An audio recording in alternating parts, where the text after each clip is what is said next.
এটা কথা একদম মনে রাখবেন। কোনো ব্যাপারে জবরদস্তি কেউ কারো মাল সম্পদ নিতে পারে না, আর কাউকে বেকায়দায় ফেলেও কারোর কাছে পয়সা করে নিতে পারে না। আমি আপনাদেরকে এটাই বলতে চাই যে যেই মানুষ এখানে বিয়ে করতে এসেছে, ধরেন ওটা হলো জামাই না, আপনাদের সমাজের জামাই হবে। এখন আপনারা কি জামাইয়ের কাছে ফকির নাকি চাইতে যাচ্ছেন? শুনেন শুনেন, যতটুকু যায় ততটুকু বলছি। যদি আপনারা ওই সময় সত্যিকারে মসজিদ তৈরি করছেন, বানাচ্ছেন, বা সমাজের কোনো একটা কাজ করছেন আর টাকা পয়সার দরকার আছে, তাহলে আপনারা ওটাকে বলা হয় আবদার করা। বলতে পারেন যে আমাদের সমাজে একটা এরকম কাজ হচ্ছে, তো আপনারা আমাদেরকে কিছু সাহায্য করেন। কিন্তু আপনারা কেটে নেবেন, এটাকে বলা হয় জবরদস্তি। এটা নেওয়া জায়েজ না। আপনি আবদার করতে পারেন, বলতে পারেন যদি সমাজের কিছু থাকে, ও দিলে দিল, না দিলে না দিল। আর একটা প্রশ্ন এসেছিল যেটা এখন মনে পড়লো, যে যেই দিন আপনার জন্ম, যেই বারে, সেই বারে নাকি বিয়ে হয় না আপনাদের এখানে। এটাকে বলা হয় অলক্ষী কুলক্ষীতে বিশ্বাস করা। ইসলামে অলক্ষী কুলক্ষণে বিশ্বাস নাজায়েজ। এই পেঁচা ডাক দিল অমঙ্গল হবে, চৈত্র মাসে বিবাহ জায়েজ নয়, বুধবারে অমুক জায়েজ নয়, সন্ধ্যাবেলায় তেল ধার দিতে হয় না, সন্ধ্যা হয়ে গেলে আগুন দিতে হয় না, এ সকলকে বলা হয় অলক্ষী কুলক্ষণে বিশ্বাস। কুলক্ষণে বিশ্বাস ইসলামে নেই। কুলক্ষণে বিশ্বাস করাটা বড় গুনাহ, কাবিরা গুনাহ। আপনারা নির্দ্বিধায় সব সময় বিয়ে দেন, ইসলামে কখনো বিয়ে দেওয়া নিষেধ, একমাত্র ওই পিরিয়ড গুলো বাদ দিয়ে। বলেন। আসসালামু আলাইকুম ওয়া রাহমাতুল্লাহ। সম্মানিত শেখ, আমি একজন একটা মসজিদের ইমাম। তো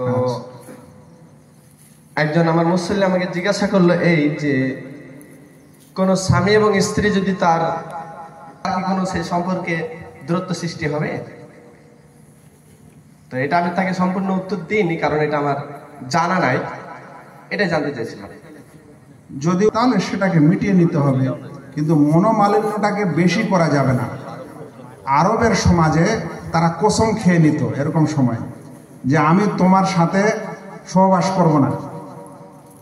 তো ইসলামে বিধান এসেছে যে মোটামুটি 4 মাস 10 দিনের মধ্যে যদি ও না ফিরে, তাহলে স্ত্রী তালাক হয়ে যাবে।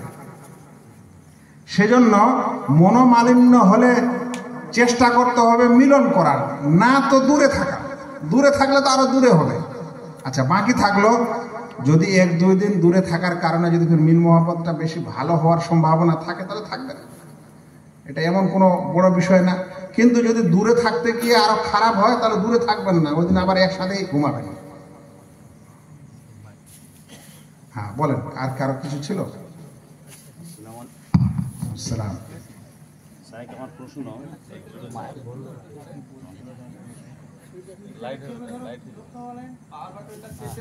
আসসালামু আলাইকুম সাহেব, আমার প্রশ্ন, সমাজে যে হলুদ খাওয়ানোর নামে ছেলেরা মেয়ের বাড়ি, মেয়েরা ছেলের বাড়ি, এবং ছেলেরা হলুদ পোশাক এবং মেয়েরা একটা হলুদ পোশাক পরে যে সমাজে রীতিনীতিটা যে চালু হয়ে গেছে, এ সম্বন্ধে আমি বিস্তারিত একটু বললে আমরা।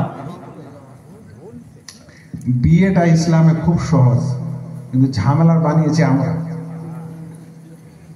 খুব ঝামেলার বানিয়েছি। হলুদ হলুদ পোড়াপড়ি মাখামাখি, হলুদ কাপড় পোড়াপড়ি মাখামাখি, এটা কোনো ইসলামের বিধান না। এটাকে বলা হয় সামাজিক আচার। সামাজিক যত আমাদের আচার আছে, এগুলা তখন জায়েজ যখন কোনো অমুসলিমের সাদৃশ্য হবে না। দুটা পয়েন্ট এখানে মনে রাখবেন। একটা হলো সামাজিক সকল আচার সব জায়েজ তখন যখন কোনো অমুসলিমের সেটা কাজ না হয়, আচার না হয়। দ্বিতীয়টা হলো কোরআন হাদিসের বিপরীত না হয়। উদাহরণস্বরূপ, আজ আমাদের সমাজে যদি কোনো মেহমান আপনার বাড়িতে আসে, তাহলে ঠান্ডার দিন হলে আমরা চা কফি দিই, তাই না?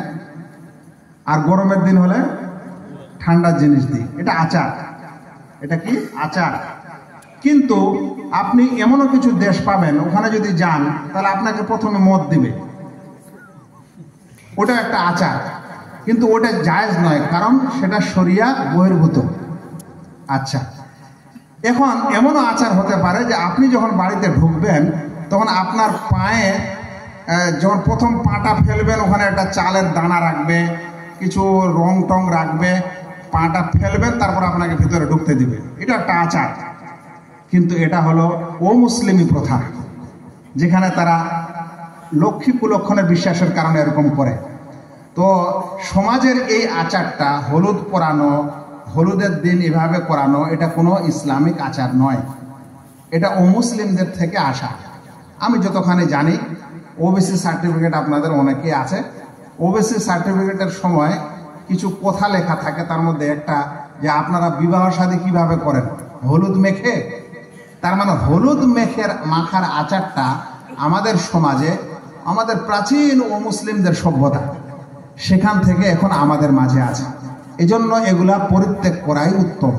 আর হলুদের নামে যদি আবার ফাহেসা, খারাপ কাজ হয়, ছেলে মেয়ের অবাধ মিলামেশা সহ ইত্যাদি, তাহলে তখন ওটা আরো হারাম। নেক্সট প্রশ্ন, বিয়ের অনুষ্ঠানে যে ভিডিও ক্যামেরা করা হয় সে সম্বন্ধে একটু বলুন।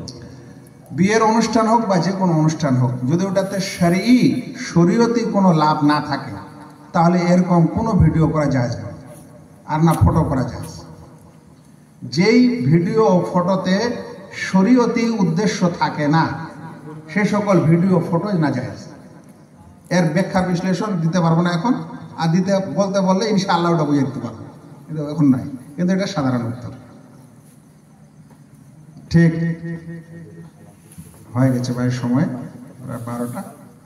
আছে কারো আরো আছে? বলেন, থাকলে বলে দেন, বলেন। স্যার, ফজরের কেউ যদি মানে নামাজ ছুটে যায় বা কাজা হয়ে যায়, সেটা মানে কোন সময় পড়া উত্তম হবে, বা জোহরের সময় পড়তে পারবে কি, এই সম্পর্কে? ভালো প্রশ্ন। ফজরের নামাজ যদি ছুটে যায়, দুই কারণে ছুটতে পারে।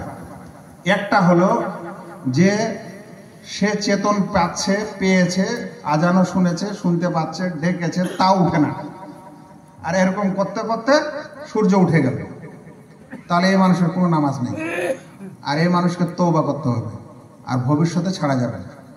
দ্বিতীয় হলো কারণে ছুটেছে, যেটাকে শরঈ কারণ বলে, শরঈ ওজর বলে, মানে আসলেই বেচারা ঘুমিয়েছিল আর চেতনই পায়নি, আর সূর্য উঠে গেছে।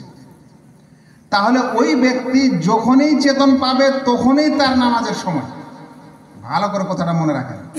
ফজরের নামাজ যদি কোনো মানুষ এরকম সময় উঠেছে যে বেলা উঠে গেছে, সূর্য উঠে গেছে, এটা এই কারণে যে এমন ঘুমিয়েছিল যে সে আসলেই চেতন পায়নি, উঠেছে তখন যখন সূর্য উঠে গেছে, তাহলে ওই ব্যক্তির ফজরের নামাজের সঠিক সময় হলো তখনই ফজরের নামাজ পড়বে।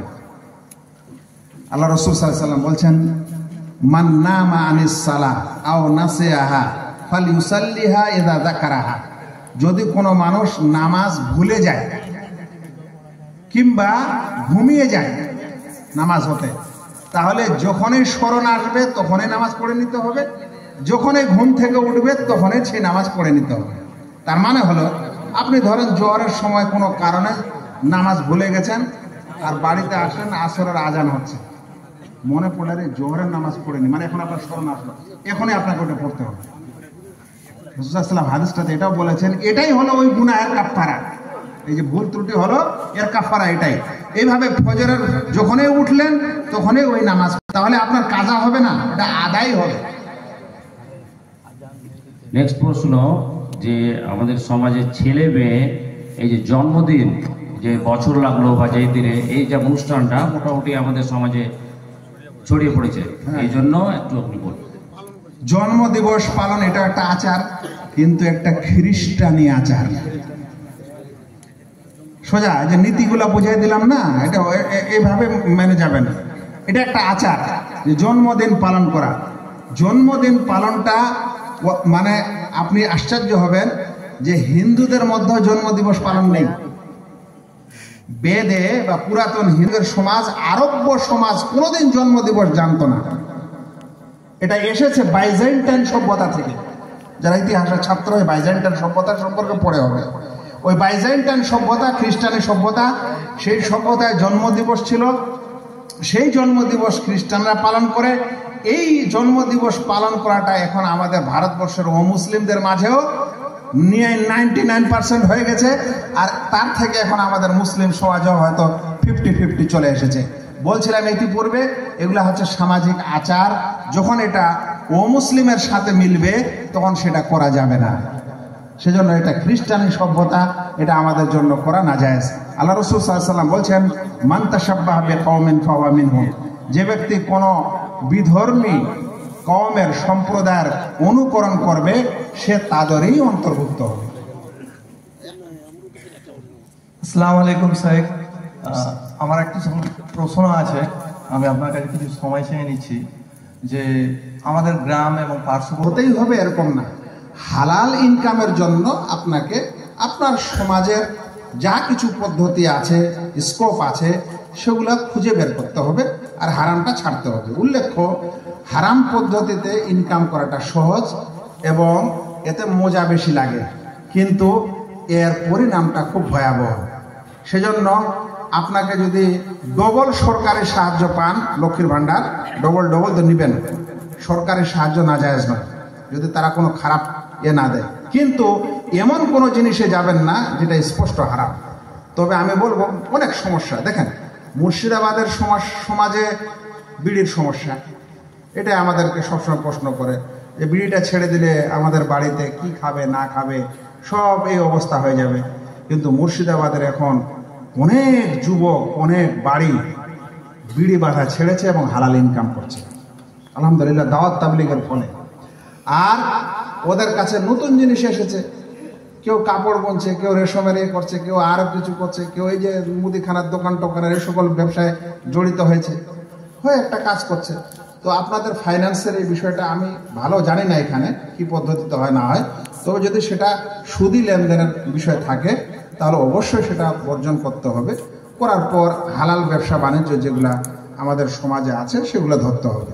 উল্লেখ্য, ওই যে বললাম যে সব জিনিসের বিকল্প হয় না, তবে যদি কোনো বিকল্প পাওয়া যায়, যারা ফাইন্যান্স বুঝেন, যারা এরকম সামাজিক অর্থনীতিটা ভালো বুঝেন এবং ইসলামিক হন, তারা ইনশাআল্লাহ বিকল্প কিছু বলতে পারেন। আমি এই সময় আপনাকে বিশেষ কোনো বিকল্প বলতে পারছি না।